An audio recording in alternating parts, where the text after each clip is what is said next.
High বন্ধুরা, তোমাদের সবাইকে স্বাগত আমাদের হাসনাইন স্টোরি চ্যানেল। আমাদের চ্যানেলের সকল প্রকার গল্প পেতে ও শুনতে আমাদের চ্যানেলটি সাবস্ক্রাইব করে আমাদের পরিবারের একজন হয়ে আমাদের পাশেই থেকো। ধন্যবাদ। রুদ্র, তুমি প্রভাতীর কাছে ফিরে যেতে পারো। আমি তোমাকে আর আটকাবো না। আর এই কদিনের জন্য আমি দুঃখিত। আমি জানি আমার জন্য তোমাদের, বিশেষ করে তোমার, অনেক ঝামেলা পোহাতে হয়েছে। রুদ্র নিজের কানকে বিশ্বাস করতে পারছে না। সে কি ভুল শুনছে নাকি ঠিক শুনছে? সে অবাক হয়ে তিথির দিকে চেয়ে আছে। এত অবাক হওয়ার কিছু নেই। আমিও মানুষ। আমি তোমার প্রেমে এতটাই অন্ধ হয়ে গিয়েছিলাম যে আমার হিতাহিত জ্ঞান লোপ পেয়েছিল। আমার মনে জেদ চেপে গিয়েছিল তোমাকে পাওয়ার। কেননা ছোটবেলা থেকে আমি যা চেয়েছি তাই পেয়েছি। তোমাকে পাবো না এটা মানতে পারছিলাম না।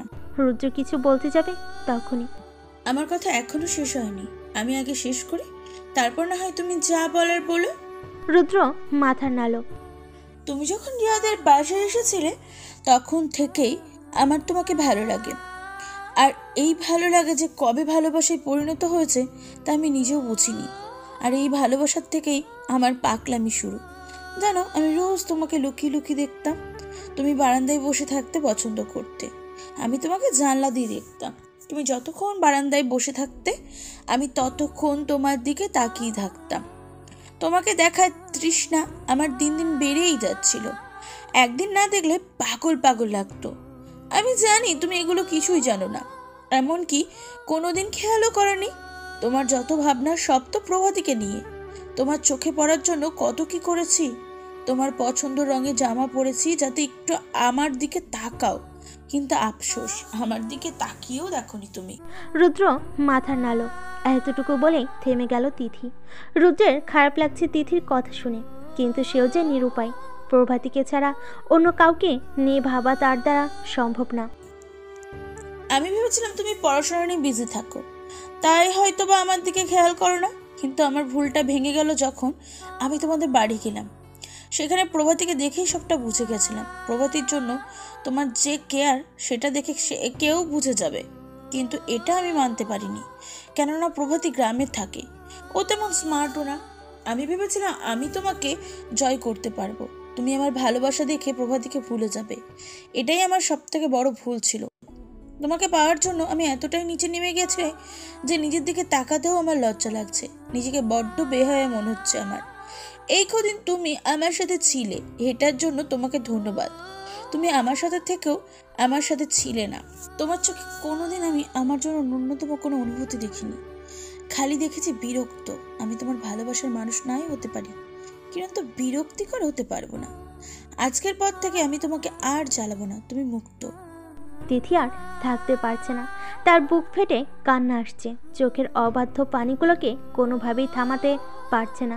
রুদ্র তিথির এক হাত ধরে, তুমি অনেক ভালো মেয়ে তিথি, তোমার জন্য আরো অনেক ভালো কেউ অপেক্ষা করছে, যে তোমাকে তোমার থেকেও বেশি ভালোবাসবে। তিথি রুদ্রকে জড়িয়ে ধরে হাউমাউ করে কান্না করে দিল। আমি তোমাকে কোনোদিনও ভুলতে পারবো না। তুমি আমার প্রথম ভালোবাসা। আমার খুব হিংসে হয় প্রভাতীকে ভালোবাসলে এত কষ্ট কেন পেতে হয়। রুদ্র কিছু বলছে না। মেয়েটা কাঁদুক, কাঁদলে মন হালকা হবে। সে তিথির মাথায় হাত বুলিয়ে দিচ্ছে। এইভাবে কতক্ষণ পার হলো কেউ জানে না। একটা সময় তিথি নিজ থেকে রুদ্রকে ছেড়ে দিল। তুমি প্লিজ এখান থেকে যাও। তোমাকে দেখে আমার কষ্ট আরো বাড়ছে। আবারও দেখা যাবে আমি তোমাকেই আটকে ফেলেছি। রুদ্র তিথির গাল টেনে দিল। ভালো থেকো বলে রুদ্র হাঁটা শুরু করলো। পিছ ফিরে আর তাকালো না। তাকালে দেখতে পেত তিথির সেই মায়া ভরা মুখটা। আর এই মায়ে যে একবার জড়িয়ে যায় সে আর বের হতে পারে না। রুদ্র যাওয়ার পর তিথি ফ্লোরেই বসে পড়ল। তিথির মা রুমে এসে তার মেয়েকে এই অবস্থা দেখে তার বড্ড কষ্ট হলো। তিথি তার মায়ের কোলে শুয়ে রইল। এই কষ্ট থেকে বের হওয়ার উপায় তার জানা নেই। রুদ্র প্রথমেই রিয়াকে ফোন দিয়ে সব বলল। এটাও জানালো সে বাসায় আসবে না, ডিরেক্ট ওখান থেকে বাড়ি যাবে। সে আর দেরি করতে চায় না। এমনিতেই অনেক বাধা পড়েছে। রিয়াও আর না করলো না, কেননা এতদিন পর তার ভাইটাকে এত বেশি খুশি খুশি লাগছে। রুদ্র বাসে বসে আছে, তার আর তর সইছে না কখন সে পৌঁছবে তার প্রভাতির কাছে। এইদিকে আয়েশা বেগম রিয়ার কাছে শুনলেন রুদ্র নাকি বাড়ি যাচ্ছে। তার মাথায় আকাশ ভেঙে পড়ল, কেননা তার বোন তাকে বারবার করে না করে দিয়েছে যাতে রুদ্র কোনোভাবেই এখন বাড়ি না আসে, কেননা সে তৌকির আর প্রভাতির বিয়ের কথা ভাবছে। এখন রুদ্র আসলে নির্ঘাত কোনো কেলেঙ্কারি করবে। আয়েশা বেগম দ্রুত তাও বোনকে ফোন দিলেন। দুবার রিং বাজার পর ফোনটা রিসিভ হলো। হ্যালো বুবু, ঝামেলা হয়ে গিয়েছে। কি হয়েছে? বুবু, রুদ্র বলে বাড়ি যাচ্ছে। মানে কি বলছিস? তোকে না বলেছিলাম ও যাতে কোনোভাবে এখানে না আসে? আরে বুবু, আমি জানতাম নাকি? আমি রিয়ার থেকে শুনলাম রুদ্র তিথির বাসা থেকে ডাইরেক্ট বাড়ির উদ্দেশ্যে রওনা হয়েছে। রুবি বেগম ভেবে পাচ্ছেন না সে এখন করবেটা কি। আচ্ছা তুই ফোন রাখ, দেখছি আমি কি করা যায়। রুবি বেগম ফোনটা কেটে সালমা বেগমকে ফোন দিলেন। শোন, আমি চাচ্ছি তুই আর তৌকির কালই এসে পড়। আমি তৌকির আর প্রভাতির বিয়ের ব্যাপারটা নিয়ে কথা বলতে চাচ্ছি। তুই এত তাড়াহুড়া কেন করছিস? আর প্রভাতী তো এখনো ছোট। আচ্ছা। সালমা বেগম আর কিছু বললেন না, তৌকিরের রুমে গিয়ে। তৌকির বাবা, শুনছিস? তো রুবি আন্টি কাল যেতে বলেছে তোর আর প্রভাতীর বিয়ের কথাবার্তা বলতে। মা, তোমার মনে হচ্ছে না উনি খুব জলদি করছে? হ্যাঁ রে, আমারও কেমন যেন লাগছে। আচ্ছা মা, তুমি যাও, আমি দেখছি। তৌকিরের সব কিছু কেমন যেন লাগছে, মনে হচ্ছে অনেক বড় কোনো রহস্য লুকিয়ে আছে। রুদ্র বাড়ি এসেই ডিরেক্ট প্রভাতীর রুমে চলে গেল। যে দেখলো প্রভাতী ফোনে হেসে হেসে কথা বলছে, সে অবাক হলো প্রভাতীর হাতে ফোন দেখে। প্রভাতী দরজার দিকে চোখ পড়তেই আঁতকে উঠল। রুদ্র ভাইয়া বলে তার হাত থেকে ফোনটা পড়ে গেল। ওপর পাশ থেকে তৌকির হ্যালো হ্যালো করে যাচ্ছে। রুদ্রকে দেখে তার হাত পা কাঁপছে, অসম্ভব ভালো লাগছে তার। কেমন আছিস রে? প্রভাতী কিছু বলতে যাবে তখনই রুবি বেগম প্রভাতীর রুমে এলেন। রুদ্রকে দেখে তার রাগ উঠে গেল। তুই আমার সাথে দেখা না করে এই রুমে কি করছিস? বলে রুদ্রকে সেখান থেকে নিয়ে গেল। তুই ফ্রেশ হয়ে নে, আমি তোকে খাবার দিচ্ছি। রুদ্র ফ্রেশ হয়ে খেয়ে নিল। তার যে আর তর সইছে না, প্রভাতীর রুম থেকে বের হচ্ছে না বলে তার মেজাজ খারাপ হয়ে যাচ্ছে। তখনই রুদ্রের ফোন বেজে উঠল। রিয়া কল দিয়েছে। হ্যালো ভাইয়া, কি অবস্থা তোর? প্রভাতের সাথে কথা হলো? আর বলিস না, মা তোর ধারে কাছেই ঘেঁষতে দিচ্ছে না। উফ, তুই তাহলে কখন বলবি? আজকালের মধ্যে যেভাবেই হোক আমি ওকে প্রপোজ করব। আমি আর দেরি করতে চাই না। আচ্ছা ভাইয়া। বলেই ফোনটা কেটে দিল। রুদ্র পিছে ফিরে চমকে গেল। দরজার সামনে তাকিয়ে দেখলো তার মা দাঁড়িয়ে আছেন। রুবি বেগমের চোখে পানি। সে নিজেকে প্রস্তুত করছেন তার ছেলেকে আজ সব বলবেই, কিন্তু বলতে গিয়েও কোথাও যেন একটা বাধা দিচ্ছে। মা। রুবি বেগম কিছু না বলে সেখান থেকে বেরিয়ে গেলেন। তার হাত পা কাঁপছে। সে এতদিন শুধু সন্দেহের বশে সব করেছিল। তার ছেলে যে সত্যি প্রভাতীকে এতটা ভালোবাসে জানা ছিল না তার। কিন্তু এই ভালোবাসার পূর্ণতা সে কোনোদিন পেতে দিবে না। সে কোনোদিন প্রভাতীকে তার একমাত্র ছেলের বউ হিসাবে মেনে নিতে পারবে না, কেননা প্রভাতীকে দেখলেই তার মনে পড়ে যায় অতীতে সেই বিধ্বস্ত স্মৃতিগুলো, যা তাকে আজও তাড়া করে বেড়ায়। রুবি বেগম ঘুমোতে পারছেন না। রুদ্র প্রভাতীর বিয়ের কথা জানলে কিভাবে রিয়্যাক্ট করবেন ভাবতেই তার মাথা নষ্ট হয়ে যাচ্ছে। ঘড়িতে রাত 2টা বেজে 20 মিনিট। প্রভাতী পাক্কা 10 মিনিট ধরে রুদ্রের রুমের বাহিরে পায়চারি করছে, কিন্তু এই রুদ্র বের হওয়ার নামই নেই। আর না পেয়ে প্রভাতী নিজ থেকেই দরজায় নক করলো। রুদ্র দরজা খুলে ভূত দেখার মতো চমকালো।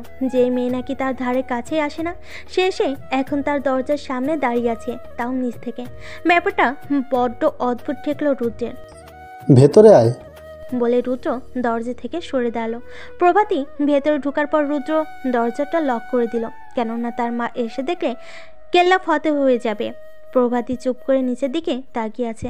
তার কেমন যেন লজ্জা লাগছে। আজব, এখানে লজ্জা পাওয়ার মতো কি হলো সে নিজেই ভেবে কুল পাচ্ছে না। রুদ্র প্রভাতীকে খুঁটিয়ে খুঁটিয়ে দেখছে। এতদিন পর এত কাছ থেকে দেখছে। প্রভাতী বেশ বড় হয়েছে, কিন্তু প্রভাতী এমন লজ্জা পাচ্ছে কেন, এটা ভেবে রুদ্র মাথা চুলকাচ্ছে। সে কি প্রভাতীকে তার মনের কথাটা বলে দিবে? মনে মনে নিজেকে প্রস্তুত করছে। তখনই প্রভাতী বলে উঠল, রুদ্র ভাইয়া, আমার তোমার সাথে কিছু কথা ছিল। বল। রুদ্র ভুরু কুচকে বলল। তার মেজাজটাই চটে গেল। মেয়েটা আর কথা বলার সময় পেল না। হাদারাম কোথাকার। ভাই, আসলে ভাইয়া। কি কখন থেকে ভাইয়া ভাইয়া করছিস কেন রে? তোর কি জীবনে ভাই ছাড়া আর কিছু নেই? ভাই ছাড়া দুনিয়াতে শব্দের অভাব পড়েছে রে। তুই কি ভাইয়া ভাইয়া বলার পণ করে রেখেছিস? ভাইয়া শব্দটার উপর পিএইচডি করেছিস? কিছুটা ধমক দিয়ে বলল রুদ্র। প্রভাতী বোকা বনে গেল।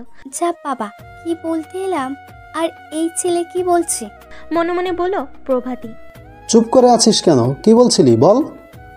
প্রভাতী সব তোলগোল পাকিয়ে ফেলেছে। তার দ্বারা যে আর কিছুই বলা সম্ভব না বুঝতে পেরেছে সে। কই নিজের সংশয় দূর করতে এসেছিল, উল্টে এখন তার মেজাজটাই বিগড়ে গেল। প্রভাতী উঠে দরজার সামনে এলো, কিন্তু দরজার সিটকিনি খুলতে পারল না। দরজার লক তার নাগালের বাহিরে। সে লাফিয়ে চেষ্টা করেও পারল না। হঠাৎ সে খেয়াল করলো তার পিছে রুদ্র দাঁড়িয়ে আছে, খুব কাছে দাঁড়িয়ে আছে, একদম তার গা ঘেঁষে দাঁড়িয়েছে। প্রভাতীর নিঃশ্বাস কেমন যেন ভারী হয়ে যাচ্ছে। তার পুরো শরীরে অন্যরকম এক শিহরণ কাজ করছে, আলাদা এক অনুভূতি যা আগে কখনো হয়নি। তার হাত পা অনবরত কাঁপছে। রুদ্র ব্যাপারটা বুঝতে পারছে, তার বেশ মজাই লাগছে প্রভাতীর এই অবস্থা দেখে। সে ইচ্ছে করে আরও গা ঘেঁষে দাঁড়িয়েছে। তারপর হাতটা উঁচু করে দরজার লকটা খুলে দিল। দরজা খুলতেই প্রভাতী এক দৌড় দিল। রুদ্রের মুখে হাসি ফুটে উঠল। পরক্ষণে তার মনে পড়ল প্রভাতীকে তো তার মনের কথাটাই বলা হলো না। উফ, এই মেয়ে সামনে থাকলে সব যে ভুলে যাই কেন? মনে মনে বলল রুদ্র। রুদ্র বিছানায় শুয়েই ঘুমিয়ে পড়ল। এতদিন পর আরামে ঘুম দিল। প্রভাতী কোনোভাবেই স্থির থাকতে পারছে না। বিছানায় শুয়ে এপাশ ওপাশ করছে। তার কি হচ্ছে, কেন হচ্ছে, কোনোভাবেই তার মাথায় ঢুকছে না। 11টার দিকে হইচইয়ের শব্দে ঘুম ভাঙল রুদ্রের। কেউ এসেছে বলে তার মনে হচ্ছে। সে উঠে ওয়াশরুম চলে গেল। চোখে মুখে পানি দিয়ে বাহিরে বেরোলো। দেখলো ড্রয়িং রুমে তৌকির আর তার মা বসা। তৌকিরকে দেখেই রুদ্র বেশ খুশি হয়ে গেল। সে তৌকিরকেই সব বলবে যাতে তার সাহায্য করে। আর তৌকির অল টাইম তার মায়ের ফেভারিটই। আরে তৌকির ভাই, কেমন আছো? আন্টি ভালো আছেন? তৌকির রুদ্রকে দেখে উঠে হাঁক করলো। কতদিন পর তোকে দেখেছি। রুদ্র বাবা, তুমি ভালো আছো? জি আন্টি। রুদ্র তৌকিরের কাছে এসে আস্তে আস্তে বলল, ভাইয়া, আমার তোমার সাথে জরুরি কিছু কথা আছে। কি কথা? কাউকে পছন্দ করিস? আন্টিকে ম্যানেজ করতে হবে। রুদ্র খানিকটা লজ্জা পেয়ে গেল। মানে আসলে হয়েছে, আর কিছু বলতে হবে না। তোমরা এখানে এত সকাল সকাল কেন বাবা, তুমি জানো না তৌকির আর প্রভাতীর এঙ্গেজমেন্ট? রুবি তোমাকে কিছু বলেনি? রুদ্র যেন নিজের কানকে বিশ্বাস করতে পারছে না। সে ঠিক শুনছে না ভুল। এত বড় একটা সত্যির জন্য সে প্রস্তুত ছিল না। তার মাথা ঘুরছে। সে এক দৃষ্টিতে তার মায়ের দিকে তাকিয়ে আছে। কি ব্যাপার রুদ্র, তুই কিছু বলছিস না কেন? রুদ্র পাথরের মূর্তির মতো দাঁড়িয়ে আছে। কারোর কথাই যেন তার কানে যাচ্ছে না। সে কিছু বলতে যাবে, তখনই রুবি বেগম তাকে টেনে ঘরে নিয়ে গেলেন। রুদ্রের চোখে পানি ছলছল করছে। মা, এগুলো কি হচ্ছে বাহিরে? তোমরা আমার সাথে মজা করছো তাই না? এখানে কোনো মজা হচ্ছে না। তৌকির আর প্রভাতীর বিয়ে ঠিক করেছি আমি। আশা করি তোর কোনো সমস্যা নেই। রুদ্রের ভেতরটা যে দুমড়ে মুচড়ে যাচ্ছে, এটা কি তার মা বুঝতে পারছে না? মা প্লিজ এমন করো না। আমি প্রভাতীকে ভালোবাসি। আমি ওকে ছাড়া বাঁচবো না। প্লিজ মা, তুমি এঙ্গেজমেন্ট আটকাও। আমি তোমার কোনো কথা শুনবো না। প্রভাতী শুধু আমার। আমি কিছুতেই এই এঙ্গেজমেন্ট হতে দেব না। কথাগুলো বলে রুদ্র রুম থেকে বের হতে নিলে। তুই আজ যদি এই এঙ্গেজমেন্টটা না হতে দিস, তাহলে তুই আমার মরা মুখ দেখবি। আশা করি তুই তোর মাকে ভালো করে চিনিস। রুদ্র আর এক পাও আগাতে পারে না। সে পিছে ফিরে তার মায়ের দিকে অসহায় দৃষ্টিতে চেয়ে আছে। রুবি বেগম রুম থেকে বেরিয়ে গেলেন। আজ আটকাতে পারলেও বিয়ের আগে কোনো না কোনো কাণ্ড করবে তার ছেলে, সে তা খুব ভালো করেই জানে। সকালে ঘুম থেকে উঠে প্রভাতী জানতে পেরেছে তার আর তৌকিরের এঙ্গেজমেন্ট আজকে। এটা শোনার পর থেকে সে কেমন যেন চুপ হয়ে গিয়েছে। তার ভিতর কি চলছে সে নিজেও বুঝতে পারছে না।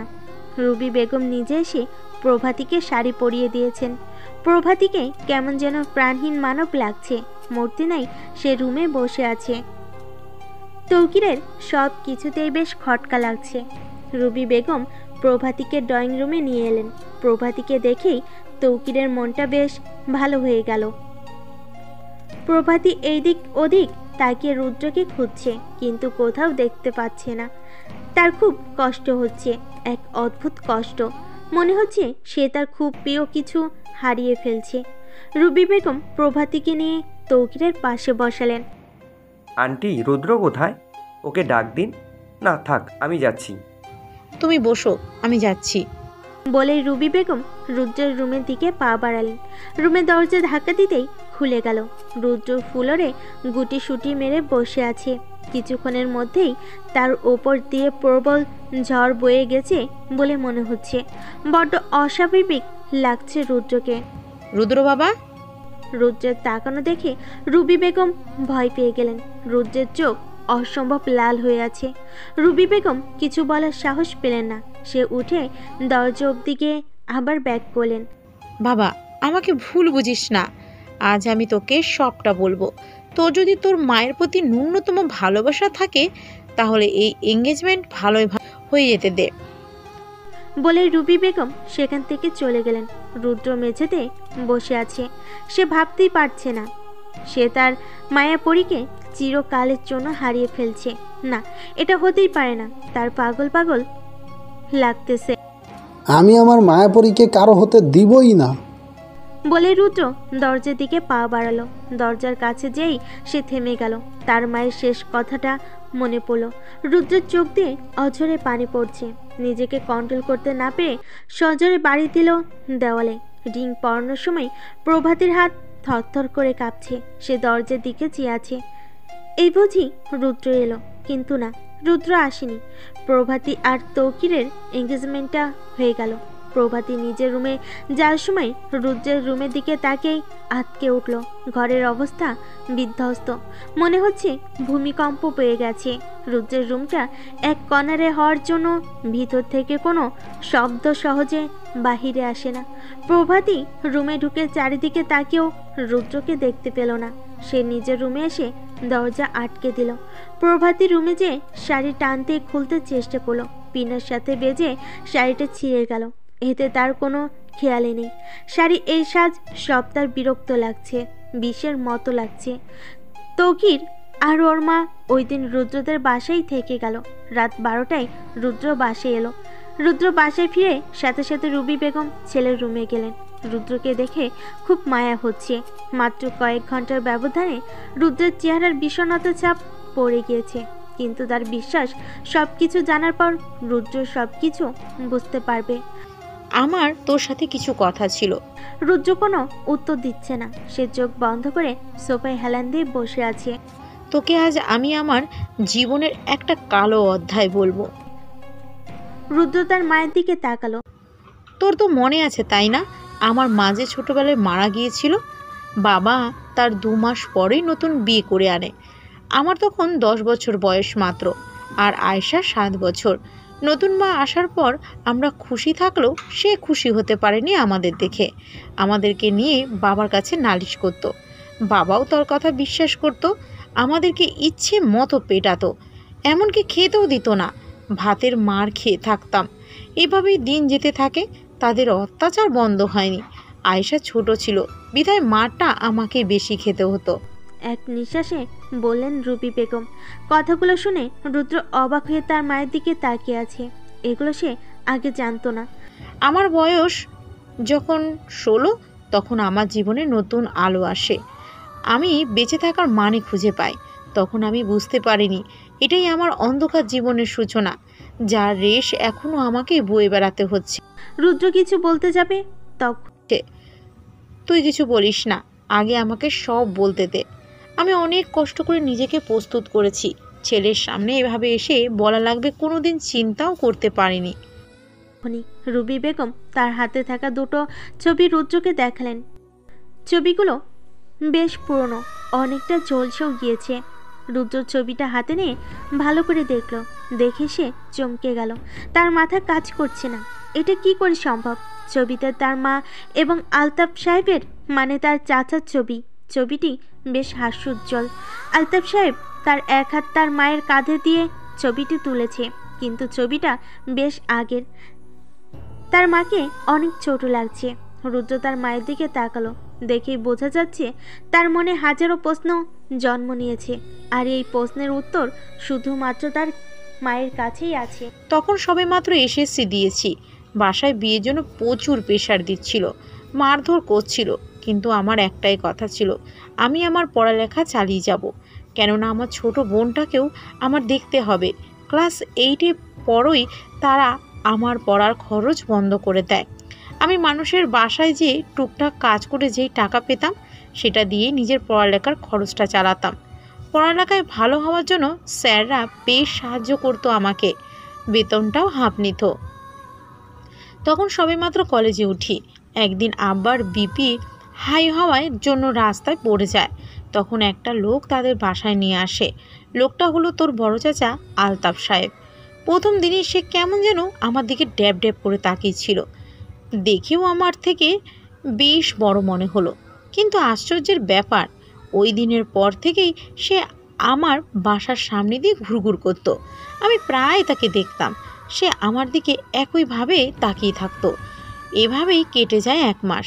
একদিন সে আমার কলেজের সামনে এসে দাঁড়িয়ে আছে। আমি তো তাকে দেখে বেশ অবাক। আমি বের হতেই সে আমাকে ডাক দিল। তার নাকি আমার সাথে কিসের কথা আছে। আমি কি বলবো ভেবে পাচ্ছিলাম না, কিন্তু তার কথা কেন যেন খুব শুনতে ইচ্ছে করছিল। তখন বয়সটাও আমার কম ছিল। সেদিন সে আমাকে প্রথমবারের মতো ভালোবাসি কথাটা বলে। এর আগেও অনেক ছেলেই আমাকে বলেছে, কিন্তু তার বলাটা ছিল অন্যরকম। তার ওই ভালোবাসার শব্দটা শুনেই যেন আমি তার প্রেমে পড়ে যাই, একদম কঠিন প্রেম। ওই দিনের পর থেকে আমাদের যাত্রা শুরু হয়। আমি নতুন করে বাঁচার মানে খুঁজে পাই। আমার মনে হয় আলতাফই আমার সুখের চাবিকাঠি, তার সাথে আমি জনম জনম পার করে দিতে পারবো। এইভাবেই কেটে গেল 3টে বছর। আমার বয়স তখন 19 আর তার বয়স 30। তার বাসা থেকে বিয়ের চাপ দিচ্ছিল। সে বলেছিল সে বাসায় আমাদের কথা বলবে। এতটুকু বলে রুবি বেগম জোরে জোরে নিঃশ্বাস নিলেন। এরপরের সত্যটা বলার মতো সাহস তার হচ্ছে না। সে নিজেকে নিজে বোঝাচ্ছে। রুদ্র এক দৃষ্টিতে তার মায়ের দিকে চেয়ে আছে, সে কিছু বলছে না। আলতাফের ভালোবাসায় আমি মুগ্ধ ছিলাম। একটা মানুষ এতটা ভালোবাসতে পারে, তাকে না দেখলে আমি কোনো দিনই জানতে পারতাম না। তার প্রতি ছিল আমার অন্ধবিশ্বাস। সে আমাকে ভরসা দিয়েছিল, সে আমাকে বিয়ে করবে। আমি তার ভালোবাসায় এতটাই মগ্ন ছিলাম যে আমার হিতাহিত জ্ঞান লোপ পেয়েছিল। আর আমরা আমাদের জীবনের সব থেকে বড় ভুল করে বসি। তখন বুঝতে পারিনি এই ভুলের পরিণাম কতটা ভয়ানক হতে পারে। তার 2 মাস পরের কাহিনী। আলতাফ আমার সাথে দেখা করতে আসে। তাকে দেখে কেমন যেন বিধ্বস্ত দেখায়, চোখের নিচে কালি, মনে হয় কত কাল ধরে ঘুমায় না, খুব ক্লান্ত সে। সেদিন সে আমার হাত ধরে বলে সে আমাকে বিয়ে করতে পারবে না। সে তার মাকে আমার কথা বলতে গিয়েছিল, কিন্তু তার মা রাজি হয়নি, এমনকি আমাকে দেখেও নি। আলতাফ যখন ছোট ছিল তখন সে তার বোনকে প্রতিজ্ঞা করেছিল যে তার বোনের মেয়েকেই তার বড় ছেলের বউ করে আনবে। রুবি বেগমের গলা দিয়ে কথা বের হচ্ছে না, কেমন যেন আটকে যাচ্ছে। আজ এতগুলো বছর পরও তার এসব মনে পড়লে তার ভিতরটা দুমড়ে মুচড়ে যায়। আলতাফ তার মায়ের উপর কথা বলতে পারবে না। সে সেদিন আমার হাত ধরে কি কান্নাটাই না কেঁদেছিল। সেদিন তার কষ্ট দেখে আমার একদমই কষ্ট লাগছিল না, নিজের ভাগ্যের উপর হাসি আসছিল। এই জীবনে আমার না পাওয়ার খাতাটা কি কোনো দিন পূর্ণ হবে না? সে সেদিন আমাকে তার অসহায়ত্বের কাহিনী শুনিয়ে বিদায় নিয়েছিল, আর সাথে বিদায় হয়ে গিয়েছিল আমার এত দিনের সাজানো স্বপ্নগুলো। তার সাথে ঘর বাঁধার স্বপ্ন আমার এই জন্মে হলো না। বলেছিল ভালো থাকতে, সেদিন আমি কিছুই বলতে পারিনি, বলার ভাষাই যেন হারিয়ে ফেলেছিলাম। এখানেই সব শেষ হতে পারত, কিন্তু শেষ হয়নি। দিনের পর দিন যেতে লাগলো। আর আমার মধ্যে কিছু অদ্ভুত পরিবর্তন লক্ষ্য করতে পারলাম। বমি বমি ভাব, কিছু খেতে পারতাম না, শরীরটা কেমন যেন ভারী ভারী লাগতো। আমার মধ্যে যে বিশেষ পরিবর্তন হচ্ছিল তা বাড়ির সবার চোখে পড়ে। পরে আমাকে ডাক্তারের কাছে নিয়ে যায়, আর আমি বুঝতে পারি আমি 2 মাসের প্রেগনেন্ট। তার কষ্টে এতটাই বিভোর ছিলাম যে এগুলো আমার মাথায়ই আসেনি। তারপর থেকে হয় কালবৈশাখীর ঝড়, আমার উপর দিয়ে চলে অমানবিক অত্যাচার। আমাকে নষ্টা, বেশ্যা অনেক কিছু বলেই গালি দিতে থাকে। আমি পাগলের মতো হয়ে যাই। তারা আমাকে আর আমার বোনকে বাসা থেকে বের করে দেয়। আমরা যেন মাঝ সমুদ্রে এসে পড়ে গিয়েছিলাম। আমি কোনো কুল কিনারা পাচ্ছিলাম না। তখন আমার কাছে একটাই রাস্তা ছিল, আলতাপের কাছে যাওয়া। আমি শুধু আলতাপের ঠিকানা ওর কাছ থেকে একবার শুনেছিলাম। আমার কাছে কিছু টাকা ছিল, সেই টাকা নিয়েই বেরিয়ে পড়ি আলতাপের খোঁজে। গ্রামের এক চাচার সাহায্য নিয়ে ঢাকায় চলে যাই। অনেক কষ্টে আলতাপের বাসা খুঁজে বের করি। সারাদিন না খাওয়া, জীবন যায় যায় অবস্থা। আলতাপের বাসার সামনে যেয়ে দেখি খুব সুন্দর করে লাইটিং করা পুরো বাসা জুড়ে। আমার মনে কেমন যেন ছ্যাত করে ওঠে। একটু পর দেখি গাড়ি থেকে বিয়ের করে নামছে। ওকে দেখেই আমি চিনে ফেললাম, কেননা এর আগে আমি ওর ছবি দেখেছিলাম। আমি সীমার কাছে গিয়ে তার সাথে আলাদা করে একটু কথা বলতে চাইলাম। তার সাথে শুধু তার একটা বোন ছিল। তারা দুজনেই আমার দিকে অদ্ভুত দৃষ্টিতে তাকালো। আমি সীমার পা ধরে বসে পড়লাম। আমার বাচ্চাটার জন্য ভিক্ষা চাইলাম তার কাছে, কিন্তু সে দিল না। আমি আমার আর আলতাপের সম্পর্কের কথা বললাম, কিন্তু সে কোনোভাবেই তার ভালোবাসার মানুষকে হারাতে রাজি না। উল্টো আমাকেই যা না তাই বলা শুরু করলো। বুঝতে পারলাম তাকে বলে কোনো লাভ হয়নি। আমি সোজা আলতাপের বাসায় ঢুকে পড়লাম। সেখানে যে এক প্রকার চিৎকার করেই সব বলতে লাগলাম, কিন্তু আলতাপকে পেলাম না। ওই দিনই তোমার বাবার সাথে আমার প্রথম দেখা হয়। তোমার দাদি সব শুনেও আমার উপর দয়া করলেন না। এমনকি আমি কাজের মেয়ে হয়েও থাকতে রাজি ছিলাম, তাও তারা আমাকে তাড়িয়ে দিল। তোর দাদি আমাকে এত জোরেই ধাক্কা দিয়েছিল যে আমার পেটে আঘাত লাগলো খুব জোরে। আমি চিৎকার করতে লাগলাম। তখন তোর বাবা আমাকে আর আমার বোনকে নিয়ে সেখান থেকে বেরিয়ে গেলেন। হসপিটালে নিয়ে যাওয়ার পর জানতে পারলাম আমার বাচ্চাটা আর নেই। সব শোক যেন একসাথে এসে আমাকে ঘিরে ধরেছিল। আমি কেমন যেন পাথর হয়ে গিয়েছিলাম। এইদিকে আলতাপ আর সীমার বিয়েও হয়ে গিয়েছে। সব হারিয়ে আমি সর্বস্বাস্থ্য হয়ে গেলাম। মনে হলো এই জীবন রেখে লাভটা কি আমার। কিন্তু তখন মনে পড়লো, আমি না থাকলে আমার বোনটার কি হবে। রুবি বেগম এবার ফুলরে বসে পড়লেন। রুদ্র তার মায়ের পাশে এসে বসলো। এতগুলো সত্য একসাথে শুনে তার মাথা ঘুরছে। এতটা কষ্ট করেছে তার মা। রুবি বেগম আবার বলতে শুরু করলেন, আমার জীবন এখানেও থেমে থাকেনি, নতুন ঝড়ের প্রস্তুতি নিচ্ছিল। তোর বাবা আমাকে আর আয়েশাকে তার এক বন্ধুর বাসায় থাকার জায়গা করে দেয়। সেই আমাদের খেয়াল রাখছিল। এভাবে কেটে গেল 6 মাস। তোর বাবা আমাদের এত খেয়াল রাখছিল যেন আমি তার খুব চেনা। কিন্তু একদিন ঘটলো এক অদ্ভুত ব্যাপার। সে আমাকে এসে সরাসরি বিয়ের প্রস্তাব দিল। সেদিন আমি রাজি হয়ে গেছিলাম। কোনো কিছু না ভেবেই তাকে বিয়ে করে ফেলি। তখন আমার মাথার উপর একটা ছাদ দরকার। বিয়ের পর সে আমাকে তার বাসায় নিয়ে যায়। আমাকে দেখে আলতাপ সব থেকে বেশি অবাক হয়। ওই দিন আমি এটা জানতে পারলাম আলতাপ কিছুই জানে না আমার আর তার বাচ্চার ব্যাপারে। আমাকে দেখে তোর দাদি চিৎকার করা শুরু করে দিলেন। সে আমাকে মেনে নিবেই না, কিন্তু তোর বাবার জিদের কাছে তাকে হার মানতে হয়। আলতাপ আর সীমাকে দিনের পর দিন একসাথে থাকতে দেখে আমার ভিতরটা জ্বলে পুড়ে ছাই হয়ে যাচ্ছিল। তার উপর তোর দাদির খোঁটা তো আছেই। তোর বাবার আচার আচরণ আমার যেন কেমন লাগতো। সীমার সামনে এসে আমার সাথে খুব ভালো, কিন্তু বন্ধ দরজার ভেতরে সে শুধু তার স্বামীর অধিকারটুকুই ফলাতো। এই যেন এক নতুন আযাব শুরু হলো আমার জন্য। একদিন আমি আলমারি পরিষ্কার করার সময় তার আলমারি থেকে সীমার ছবি আর একটা ডায়েরি পাই। সেই ডায়েরিতে লেখা ছিল অনুভূতির কথা, তার প্রথম প্রেম সীমার কথা। ওই দিন এত বড় ধাক্কা খেয়েছিলাম, মনে হলো আমার পুরো পৃথিবীটাই থমকে গেছে। সম্পর্কের মারপ্যাচ যে এতটা ভয়ানক হতে পারে তা আমি ধীরে ধীরে উপলব্ধি করতে পারছিলাম। ওই দিন আমি তোর বাবাকে এটা নিয়ে প্রশ্ন করলে সে প্রথমবার আমার গায়ে হাত তুলে। সে আমাকে বিয়ে করেছিল শুধুমাত্র আলতাপকে জ্বালাতে, কেননা আলতাপের জন্য সে সীমাকে পায়নি। সীমা বরাবরই আলতাপকে ভালোবাসত। সে চেয়েছিল আমাকে হাতিয়ার বানিয়ে আলতাপকে জ্বালাবে, কিন্তু সে যে তখনও সীমাকে ভালোবাসে তার চোখ দেখে আমি বুঝতে পেরেছিলাম। আমি মুখ বুজে সব মেনে নিই, কেননা আমার যাওয়ার জায়গা নেই। তারা আয়েশাকেও যে আশ্রয় দিয়েছিল।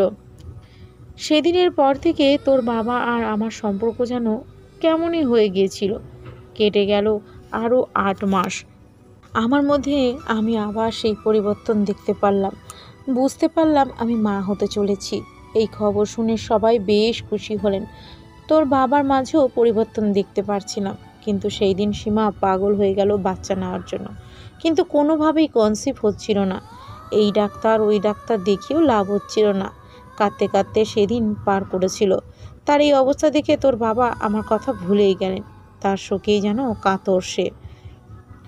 আর আলতাপ, সে তো একটা পুতুল মাত্র। তাকে আমার পাথরের মূর্তি মনে হতো। কোনো কিছুই যেন তার মনে কোনো অনুভূতি জাগাতে পারে না। দেখতে দেখতে আমার ডেলিভারির সময় এসে পড়ল। রুবি বেগমের ঠোঁট কাঁপছে। সেদিন আমার যমজ সন্তান হয়েছিল, তুই আর তোর ভাই। বিশ্বাস কর, আমি শুধু তোকেই কোলে নিতে পেরেছিলাম। আমার আরেকটা সন্তানকে তোর বাবা সীমাকে দিয়ে দিয়েছিল। ওই দিন আমি চিৎকার করে কেঁদেছিলাম। ওই দিন মনে হয়েছিল তার থেকে খারাপ মানুষ আর নেই। আমি যদি এটা না মানি তাহলে নাকি আমাকে ডিভোর্স দিয়ে দেবে। সেদিন সব কিছু মুখ বুঝে মেনে নিয়েছিলাম। তারপর সে আমাকে নিয়ে টাংস্টাইল শিফট হয়ে যায়, যাতে আমি সীমার থেকে বাচ্চা না নিতে পারি। তোর বাবার থেকে আমি আলাদা থাকতে শুরু করি, আলাদা রুম, সব কিছু থেকেই তার থেকে দূরে দূরে থাকি। কেটে যায় 4টা বছর। এবার রুবি বেগম হু হু করে কেঁদে ফেলেন। রুদ্র তার মাকে সান্ত্বনা দিচ্ছে, কিন্তু সে জানতো না যে তাকে আরও একটা সত্যের সম্মুখীন হতে হবে। একদিন খবর আসে তোর ভাই ছাদ থেকে পড়ে গিয়েছে। এটা শুনে আমি পাগলের মতো হয়ে গেলাম। তোর বাবা না পেরে আমাকে হসপিটালে নিয়ে গেল, কিন্তু শেষ রক্ষা হলো না রে। আমার ছেলেটা মরে গিয়েছিল। ওই দিন প্রথম আমি তোর বাবাকে থাপ্পড় মেরেছিলাম। তার জন্য আমার ছেলেটা মরে গেল। আমি আমার 2টো সন্তানকে হারিয়েছি। এরপর থেকে আমি আর ওই বাড়ির সাথে কোনো যোগাযোগই রাখিনি। তোর বাবাও কেমন যেন চুপচাপ হয়ে যায়। সীমাকে দেশের বাইরে নিয়ে যাওয়া হয় ট্রিটমেন্ট করার জন্য। আল্লাহ ওর দোয়া কবুল করেছিল, তাই তো প্রভাতীর জন্ম হয়। প্রভাতীর জন্মের ঠিক 6 বছর পর যখন তোর চাচা চাচি মারা যায়, তোর চাচার শোকে কাতর হয়ে তোর দাদিও না ফেরা দেশে চলে যায়। প্রভাতীর যাওয়ার কোনো জায়গা থাকে না, তখন তোর বাবা ওকে এখানে নিয়ে আসে। আমাকে বলেছিল আমি যাতে ওর খেয়াল রাখি, কিন্তু কোনোভাবেই আমি ওকে মন থেকে মেনে নিতে পারছিলাম না। ওকে দেখেই আমার সবটা মনে পড়ে যায়। ওর মধ্যে আমি সীমাকে দেখতে পাই। রুবি বেগম হু হু করে কেঁদে ফেলেন। সব কিছু শুনে রুদ্র স্তব্ধ হয়ে বসে আছে। এত কিছু ঘটে গিয়েছে তার মায়ের জীবনে, এত কষ্ট আর সে কোনোদিন জানতই না। আমি তোর সাথে প্রভাতীকে দেখতে পারবো না রে। আমার খালি মনে হয় ও তোকে আমার থেকে আলাদা করে দিবে। আমি সব কিছু হারিয়ে বাবা তোকে হারাতে পারবো না। ও তো ওর মায়েরই মেয়ে। ওর মাও তো আমার থেকে আলতাপকে কেড়ে নিয়েছিল। কত মিনতি করেছিলাম, ভাই পর্যন্ত ধরেছিলাম, কিন্তু লাভ হয়নি। তুই তোর মায়ের জন্য এতটুকু করতে পারবি না? আমার যে তুই ছাড়া আর কেউ নেই। মা, তুমি শান্ত হও প্লিজ। আমি তোমাকে ছেড়ে কোথাও যাব না। তুমি যা চাও তাই হবে। আমি তোমাকে কষ্ট দেব না। খুব সহজে রুদ্র এটা বলে ফেলল, তার ভেতরটা যে তোলপাড় শুরু হয়ে গিয়েছে। এটা তো আর কেউ বুঝলো না। রুবি বেগম যেন আশার আলো দেখতে পেলেন, তার ছেলে তাকে ছেড়ে যাবে না। মা, তুমি ঘুমিয়ে পড়ো। রুবি বেগম তার ছেলেকে আদর করে দিয়ে রুমে চলে গেলেন। রুদ্র আস্তে আস্তে সিঁড়ি বেয়ে ছাদে চলে গেল। চাঁদের কর্নারে যেয়ে হেলান দিয়ে বসলো। কি অদ্ভুত ব্যাপার, তার মায়ের জন্য বুক ফেটে যাচ্ছে। এতগুলো বছর তার মা কতটা কষ্ট পেয়েছে, কিন্তু এত কিছুর মধ্যে তার আর প্রভাতীর দোষটা কোথায়? সব কিছুরই আবার পুনরাবৃত্তি ঘটছে। রুদ্র তার বড় চাচার কথা চিন্তা করছে। সেও কি তার মতো অসহায় পড়েছিল সেদিন? আছে সম্পর্কের মার প্যাচে আটকে গিয়েছে। এটার থেকে বের হওয়ার সাধ্য তার নেই। যে কোনো একটা তো তার বেছে নিতেই হবে। কি অদ্ভুত, তার সব দিকেই হার। এই হার মেনে বেঁচে থাকাটা যে কতটা কষ্টের সেটা শুধু মাত্র হেরে যাওয়া মানুষই বুঝতে পারে। সে একটা কঠিন সিদ্ধান্ত নিল। সে কোনোদিন তার ভালোবাসার কথা প্রভাতীকে বলবে না। থাকুক না তার ভালোবাসাটা না বলা। তার চোখ বেয়ে পানি পড়ছে, তার খুব ইচ্ছে করছে চিৎকার করে কাঁদতে, কিন্তু না, ছেলে মানুষের কাঁদতে নেই, তাকে যে শক্ত হতে হবে। নির্ঘুম রাত কেটে ভোরের আলো ফুটে উঠল, কিন্তু এই আলো তার কাছে বিষের মতো লাগছে। সে যে এতক্ষণ যে ছাদে ছিল খেয়ালই করেনি। রুমে যাওয়ার পর সে দরজা লাগিয়ে শুয়ে পড়ল। কিছুক্ষণ পর রুবি বেগম তার রুমে এলেন, রুদ্রের মাথার কাছে বসলেন। বাবা, তুই ঠিক আছিস তো? তুই এমন করলে তৌকির ওরা কি ভাববে বলতো? ওদের তো সন্দেহ হবে। তুই প্লিজ একটু স্বাভাবিক হ। আর তিথি তো খুব ভালো মেয়ে, তুই ওর সাথে এমন কেন করছিস? রুদ্র তার মায়ের কথা কোনো জবাব দিল না, কেননা তার সব কিছুই খুব বিরক্ত লাগছে। এইদিকে তৌকির আর ওর মায়ের যাওয়ার সময় হয়ে গেছে। তৌকিরের সব কিছুই বেশ অস্বাভাবিক লেগেছে, যদিও কারোর সামনে কিছু বলছে না। তৌকির আর সালমা বেগম যাওয়ার সময় প্রভাতী রুম থেকে বেরোলো। প্রভাতীকে দেখেই তারা চমকে গেল। মাত্র এক রাতেই মেয়েটার কি হাল হয়ে গেল, চোখ মুখ শুকিয়ে গেছে, মুখে বিষাদের ছাপ স্পষ্ট ফুটে উঠছে। সালমা বেগম কিছু জিজ্ঞেস করতে গেলেও তৌকির আটকে দিল তাকে। তারা সেদিন সেখান থেকে চলে গেল।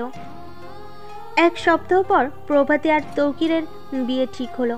এটা রিয়া জানার পর তার মাথা ঘুরে গেল, এটা কিভাবে সম্ভব। সে রুদ্রকে সাথে সাথে ফোন দিল। একবার দুইবার রিং বাজার পরও ফোনটা রিসিভ হলো না।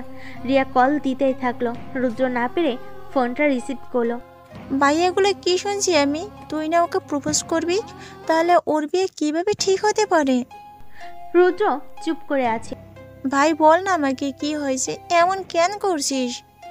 রুদ্র বাচ্চাদের মতো কেঁদে ফেললো, শুধু কেঁদে যাচ্ছে।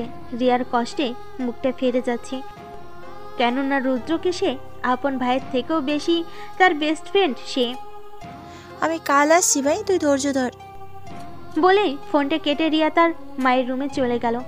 মা, আমার সাথে তোমার কথা আছে, আশা করি তুমি আজ সব সত্যিটা বলবে। আয়েশা বেগম অবাক হয়ে গেলেন মেয়ের এমন কথা শুনে। মা, খালামনের প্রভাতের সাথে কি সমস্যা আমাকে একটু বলবে? আজ তুমি যদি আমাকে এটা না বলো, এরপরে কিন্তু নিজেই আফসোস করবা। আয়েশা বেগম আর চুপ থাকতে পারল না, সে সবটা বলে দিল রিয়াকে।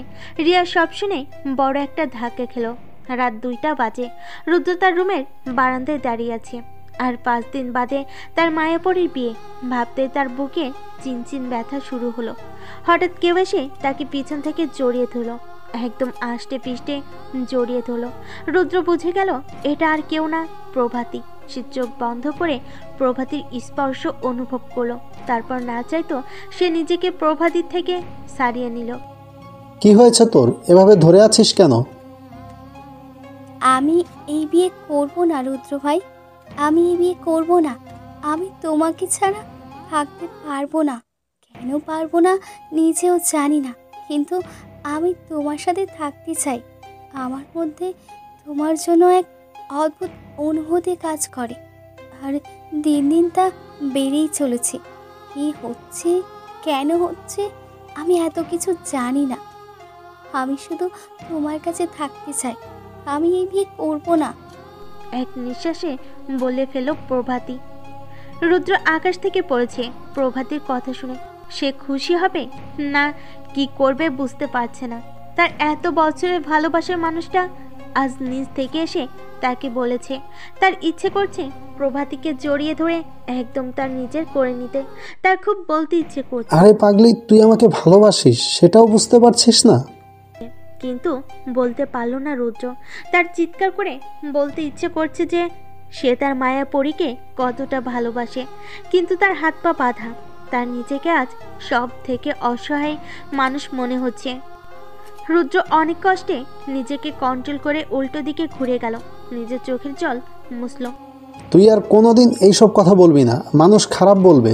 তুই না আমার ভালো প্রভাতী, আর কদিন বাদে তোর বিয়ে। তুই এখন এগুলো আবল তাবল কি বলছিস? চুপ করে নিজে বিয়ে নিয়ে ভাব। আর তৌকির খুব ভালো ছেলে, তুই এতদিন আমার সাথে ছিলি তো, তাই এমন হচ্ছে, আর কিছু না। তুই এখান থেকে এখন যা, আর বিয়ের জন্য প্রস্তুত হ। প্রভাতী এমনটা আশা করেনি রুদ্রের কাছ থেকে। প্রভাতী কিছু বলতে যাবে, তখনই রুদ্র একটা ধমক দিল। যা, নিজের রুমে যা, আর কিছু বলবি না। প্রভাতী ভয় পেয়ে নিজের রুমে চলে গেল।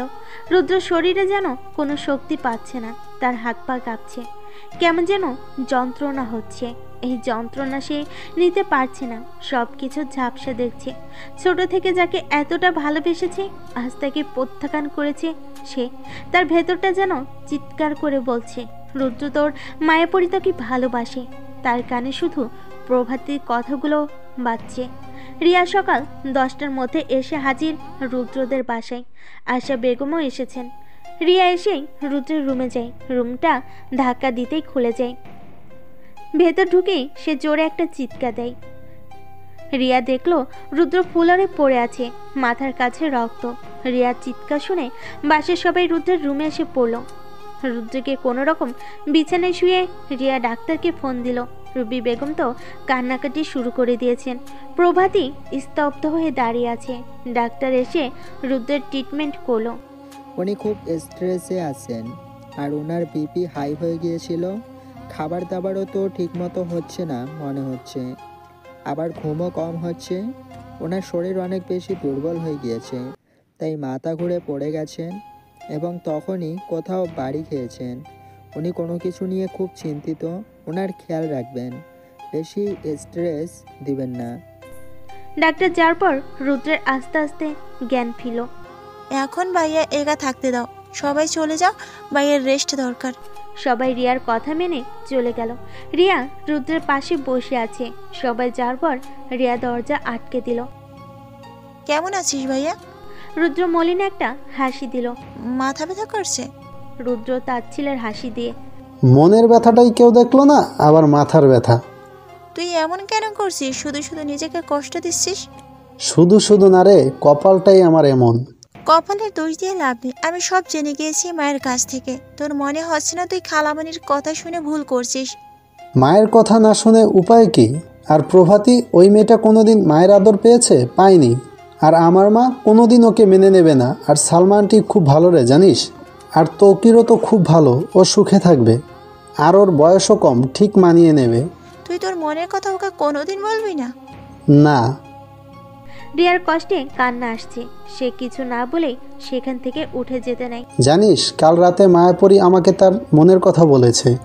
সে আমার কাছে কাল তার ভালোবাসার দাবি নিয়ে এসেছিল। জানিস, পিচ্চিটা এটাও বুঝে না সে আমাকে ভালোবাসে। এটা শুনে রিয়া থমকে গেল। তুই ওকে? ঠিক ধরেছিস, আমি ওকে ফিরিয়ে দিয়েছি। ওকে গ্রহণ করার ক্ষমতা যে আমার নাই।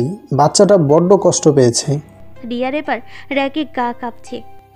মনে হচ্ছে সব কয়টাকে মেরে তক্তা বানাতে পারলে তার ভালো লাগতো। ঢং শুরু করেছে এক একজন। রিয়া উঠে সেখান থেকে যে দরজা অব্দি এলো। রিয়া শুন।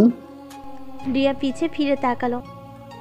একতরফা ভালোবাসায় নিজেকে বুঝ দেওয়া যায় যে অপর মানুষটা আমাকে ভালোবাসে না, কিন্তু যখন অপর মানুষটাও আমাকে ভালোবাসে, কিন্তু ভাগ্যের কারণে আমার তাকে হারাতে হচ্ছে, এমনকি আমি তাকে নিজের মনের কথাও বলতে পারিনি, তখন নিজেকে সান্ত্বনা দেওয়ার উপায় জানিস আমার খুব দরকার রে। রুদ্রের কথা শুনে রিয়া কাঁদতে কাঁদতে বেরিয়ে গেল। অন্যদিকে প্রভাতী জানালার কাছে দাঁড়িয়ে ভাবছে, তার উপস্থিতি রুদ্রকে এতটা কষ্ট দেয়, সে যত তাড়াতাড়ি সম্ভব এই বাসা থেকে চলে যাবে। রুদ্রের সুস্থ হতে হতে বিয়ের দিন এসে পড়ল, কিন্তু রুবি বেগম রিয়াকে নিয়ে বেশ চিন্তায় আছে। তার মতিগতি একদম ভালো লাগছে না। তার মনে হচ্ছে রিয়া কোনো একটা ঝামেলা পাকাবে, তাই যত সম্ভব সে রিয়াকে চোখে চোখে রাখছে। বিয়ের একদিন আগে রুদ্রের বাবা শরীফ সাহেব এসে পড়লেন। তাকে দেখে রুবি বেগম যে তেমন একটা খুশি হলেন না। তাকে দেখে তিনি রুদ্রের রুমে গেলেন। কেমন আছিস বাবা? রুদ্রের আজ তার বাবাকে দেখে রাগ লাগছে। সে তার বাবার সাথে একটা কথাও বলল না।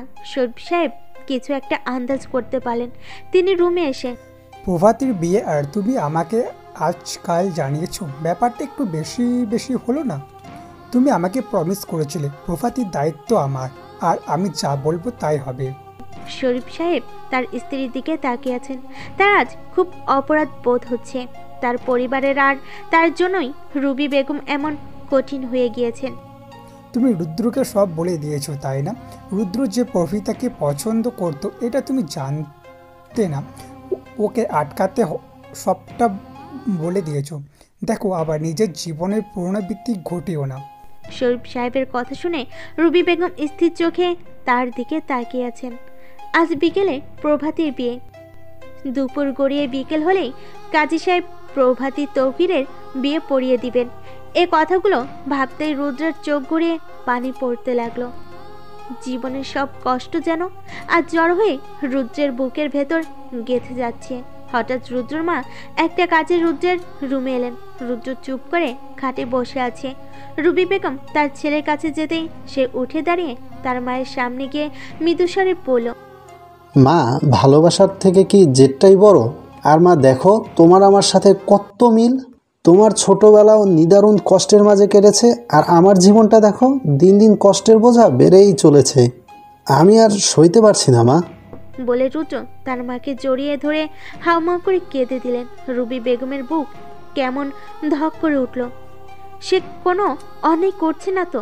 রুদ্রের দুঃখের বিপরীতে তার ছেলে তার প্রভাতীর সুখময় জীবন ভেসে উঠল।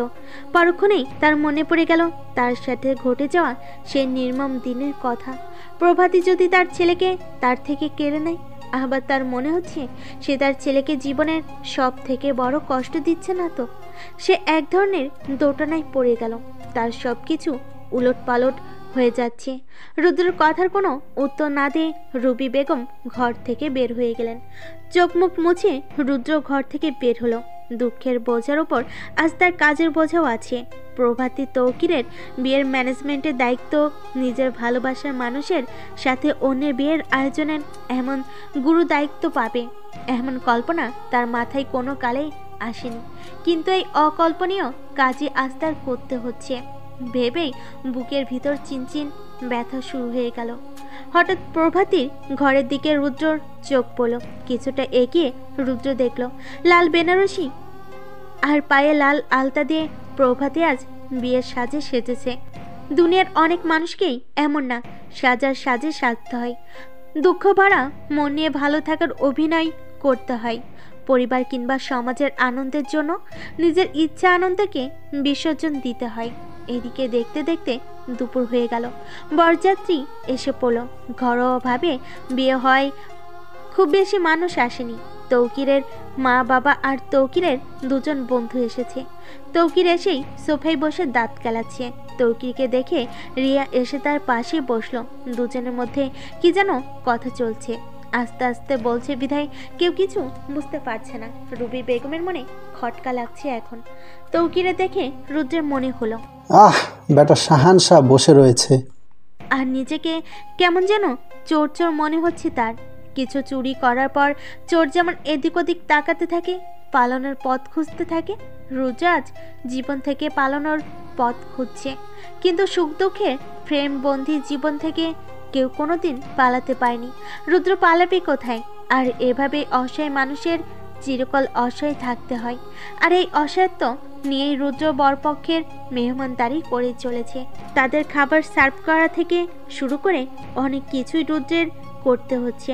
আর কিছুক্ষণ পরেই কাজী সাহেব আসবেন তৌকির প্রভাতী বিয়ে পড়ানোর জন্য। রুদ্র কষ্টে পাগলের মতো নিজের সাথে নিজেই আস্তে আস্তে প্যান প্যান করতে লাগলো। ভেতরকার অসহায়ত্ব ও কাপুরুষের প্যান প্যানানি নিজের কাছে অসহ্যের মতো লাগছে তার। রুদ্র আর কিছুতেই বাড়িতে টিকতে পারছে না। মনের দুঃখ তার বেড়ে চলেছে। নিজের বাড়িতে বেড়ে ওঠা, খুব কাছ থেকে স্নেহ দিয়ে গড়া, সেই ছোটবেলা থেকে আগলে রাখা তার প্রাণপ্রিয় ছোট্ট মায়াপরি কিছুক্ষণ পর রুদ্ধশ্বাসের চাপা কষ্টের অজস্র অশ্রুমালা ভেদ করে কবুল বলবে। সেই মুহূর্তটা কল্পনা করতে রুদ্রের ভেতরটা চিৎকার দিয়ে উঠল। রুদ্র এখন কি করবে কিছুই বুঝতেছে না। সে আকাশের দিকে তাকিয়ে এক দীর্ঘশ্বাস নিলেন। বোধহয় সেই দীর্ঘশ্বাসের মাধ্যমে নিজের মনের সমস্ত আকুতিগুলো বিশাল আকাশের মালিকের কাছে জমা করে দিল। দুমড়ে মুছে যাওয়া ভেতরের আত্মনাদকে সামাল দিতে না পেরে সকলের অগোচরে রিক্তহস্ত পথিকের বেশে বাড়ির পেছনের দরজাতে এক দৌড়ে রুদ্র বের হয়ে গেল। বাড়ির পেছনের রাস্তাটা রুদ্রর মনের মতোই ক্ষত বিক্ষত। অর্ধ কিলো এগুলাই সে রাস্তাটা মিলিয়ে যায় ছোট এক নদীর কূলে। তাই এই রাস্তা দিয়ে নদীর ওপারের লোকজন ব্যতীত আর তেমন কেউ আনাগোনা করে না। তাই বিয়েবাড়ির লোকচক্ষুর দৃষ্টি এড়াতে এই নির্জন পথ দিয়ে রুদ্র আগালো। প্রভাতী জানালার কাছেই দাঁড়িয়েছিল। তার ভেতরটা দুমড়ে মুচড়ে যাচ্ছে। কোনো কিছু হারানোর তীব্র কষ্ট হচ্ছে তার মন বারবার জানান দিচ্ছে সে রুদ্রকে ভালোবাসে, নিজের সবটা দিয়ে ভালোবাসে। এতদিন না বুঝলেও আজ সে বুঝতে পারছে সে রুদ্রকে কতখানি ভালোবাসে।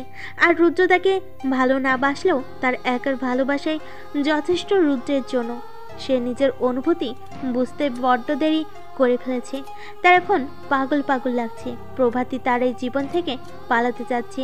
তার মনে হচ্ছে দৌড়ে রুদ্রের কাছে ছুটে যাক। হঠাৎ সে দেখতে পেল রুদ্র কোথাও যাচ্ছে, একা একা কেমন এলোমেলোভাবে হাঁটছে। রুদ্রকে দেখে তার ভেতর অন্যরকম এক সাহস কাজ করেছে। সে পালিয়ে যাওয়ার এক কঠিন সিদ্ধান্ত নিল। তার মনে হলো আল্লাহ রুদ্রের মাধ্যমেই তাকে পথ দেখাচ্ছে। তার কেন যেন মনে হচ্ছে রুদ্র তাকে আজ ফিরিয়ে দিবে না, আর দিলেও সে ফিরে আসবে না। জোর করে হলেও সে রুদ্রের কাছেই থাকবে। ভালোবাসার মানুষটাকে পেতে এতটুকু যে তার করতেই হবে। প্রভাতী যখনই পেছনে দরজা দিয়ে বের হবে তখনই রুবি বেগম তাকে দেখে ফেলেন। রুবি বেগমকে দেখে আজ তার ভয় হচ্ছে না। আজ কেউ তাকে বাধা দিতে পারবে না। রুবি বেগম তাকে টেনে ঘরে নিয়ে গেলেন। রিয়া তা দেখে ফেল। দেখার সাথে সাথেই সে তৌকিরকে কল দিল। কই যাচ্ছিলি তুই? রুদ্রের কাছে। প্রভাতীর এমন উত্তর শুনে রুবি বেগম যেন আকাশ থেকে পড়লেন। সে এই প্রভাতীকে চিনে না। তার চোখে মুখে কি যেন একটা ফুটে উঠেছে। ততক্ষণে শরীফ সাহেব এসে হাজির। দেখো, তোমার ভাতিজি পালিয়ে যাচ্ছিল আমাদের নাক কাটিয়ে। চাচা, আমি রুদ্রকে ভালোবাসি, আমি এই বিয়ে করব না। প্রভাতী চোখ মুখ শক্ত করে বলল। প্রভাতীর কথা শুনে শরীফ সাহেবের মুখে হাসি ফুটে উঠল। তৌকি তার মায়ের কানে কানে কিছু একটা বলে রিয়ার সাথে রুবি বেগমের রুমে এলো। কি হচ্ছে এখানে? তৌকিরকে দেখে রুবি বেগম চমকে গেলেন। কি বলবে সে কিছু বলতে যাবে তখনই প্রভাতী বলে উঠল, আমি আপনাকে বিয়ে করব না, আমি রুদ্রকে ভালোবাসি, আর আমি রুদ্রকেই বিয়ে করব। ও আমাকে ভালো না বাসলেও আমি ওকেই বিয়ে করব। আপনি প্লিজ চলে যান। প্রভাতীর এমন কথা শুনে তৌকি কিছুক্ষণ তাকিয়ে রইল। তারপর রিয়ার দিকে তাকালো। তৌকি রিয়া দুজনেই হেসে উঠল। তাদের হাসি দেখে সবাই অবাক। এই তো বাচ্চা মেয়েটা বড় হয়ে গিয়েছে। জানো, তোমার মুখ থেকে এই কথাটা শোনার জন্য আজ আমি এই 50 কেজি ওজনের শেরওয়ানি পরে এসেছি। উফ, কি গরম। তৌকিরের কথা শুনে রিয়া বাদে উপস্থিত সবার চোখ কপালে উঠে গেল। এসব কি বলছো বাবা তুমি? আমি যা বলছি ঠিক করছি, বরং আপনি ভুল করছেন। Thanks to Riya. ও আমাকে না জ্বালালে আমি জীবনের সব থেকে বড় ভুল করতাম। রুবি বেগম রিয়ার দিকে রাগী লুক দিলেন। আমার দিকে তাকিয়ে লাভ নেই, আমি আমার ভাইকে কষ্ট পেতে দেখতে পারবো না। তাই আমি তোমার ফোন থেকে তৌকির ভাইয়ের নাম্বার জোগাড় করে 3 দিন আগে সবটা বলে দিই। আমাদের প্ল্যান ছিল যেভাবেই হোক রুদ্র ভাইয়ার প্রভাতীর বিয়ে দেওয়ার। তুই আমার সাথে এমন কেন করতে পারলি? আমি না হয় তোমার পর, কিন্তু তোমার ছেলে তো তোমার আপন। তোমার কি একটুও মায়া লাগেনি? এতক্ষণে আয়েশা বেগমও চলে এসেছেন।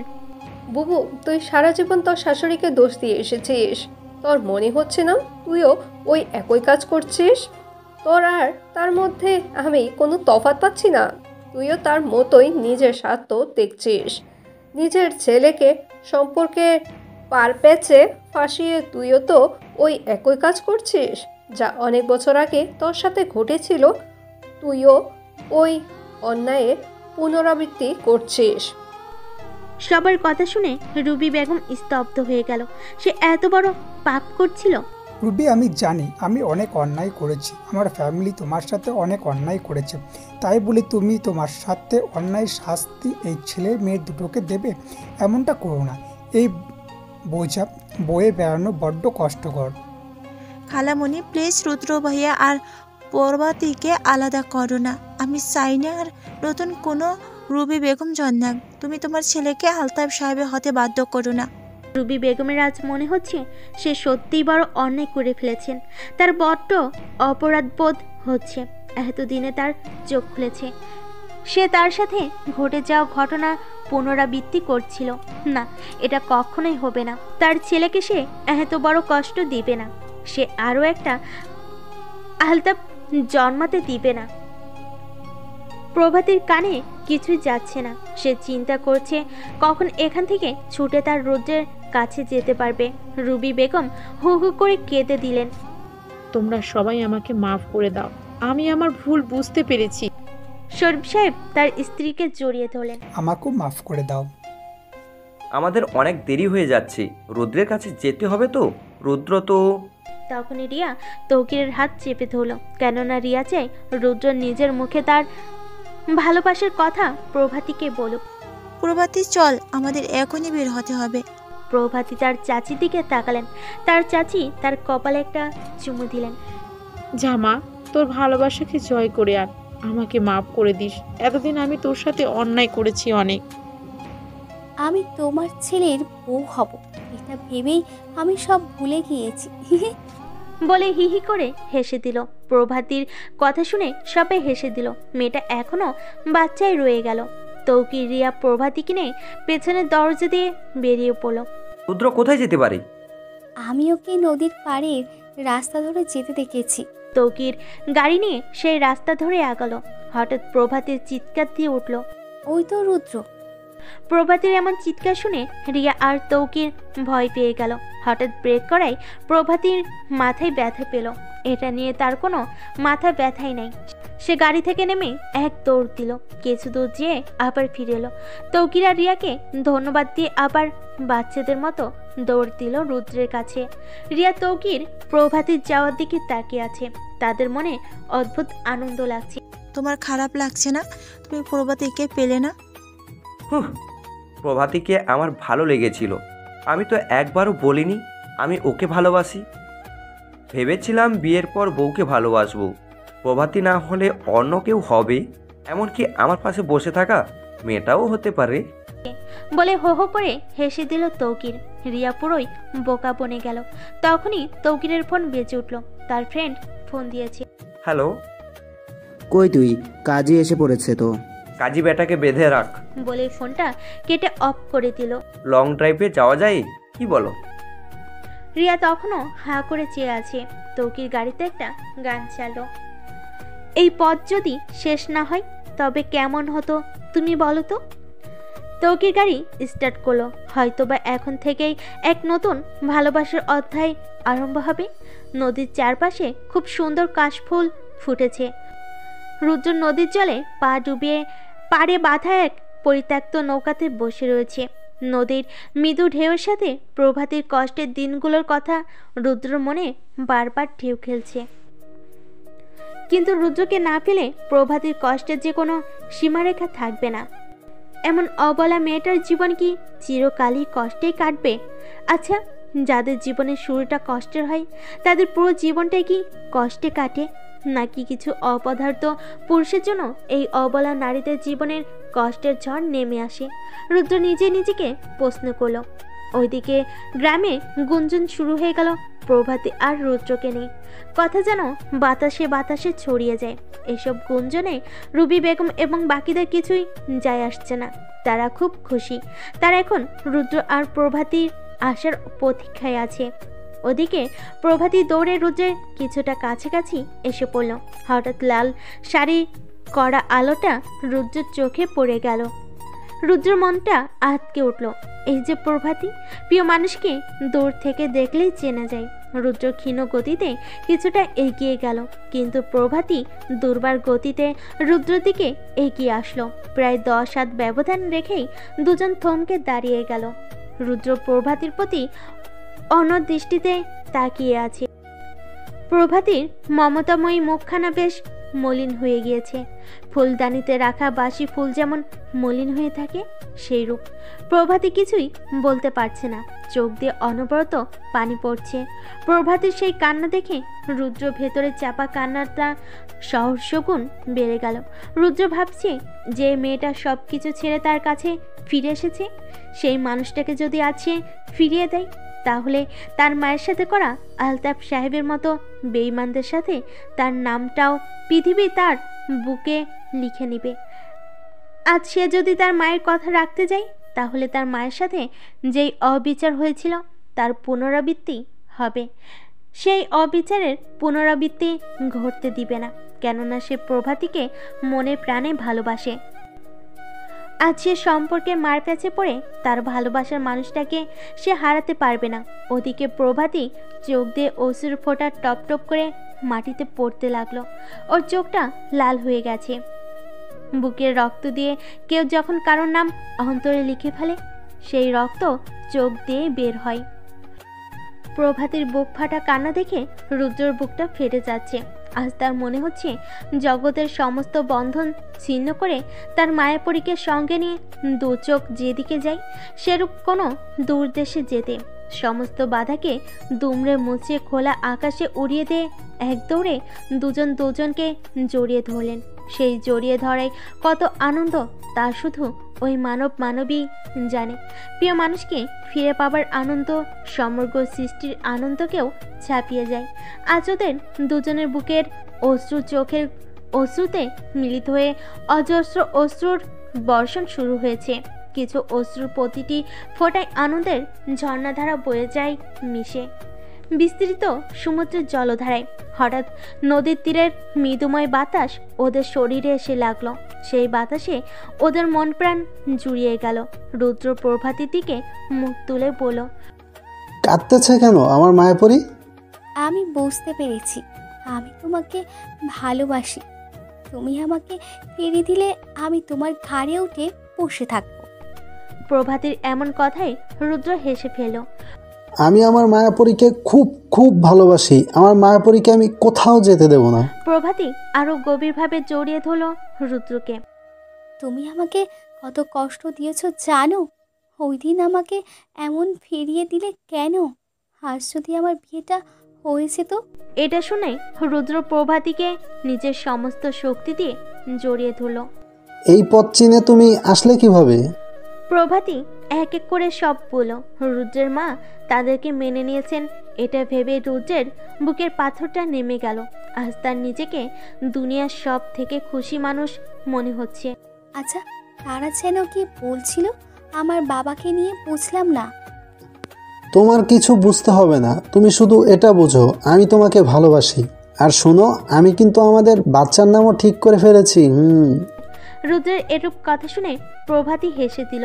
ওর হাসি দেখে রুদ্রের মুখেও হাসি ফুটল। ওদের হাসি দেখে উপরালাও আজ মুচকি হাসলেন। সমাপ্ত। রুদ্র প্রভাতীর মতো এমন হাজারো ভালোবাসার মানুষ আছে যারা এক হতে পারে না। সম্পর্কে মার প্যাচে পড়ে নিজেদের ভালোবাসাকে বিসর্জন করতে হয়। রুদ্র প্রভাতীর মতো কয়জনের ভাগ্যে বা থাকে নিজের ভালোবাসার মানুষটাকে পাওয়ার।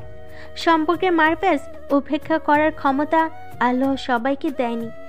এই প্যাচে যেই পড়ে সেই বুঝে জীবনটা কতটা অসহায় হয়ে যায়।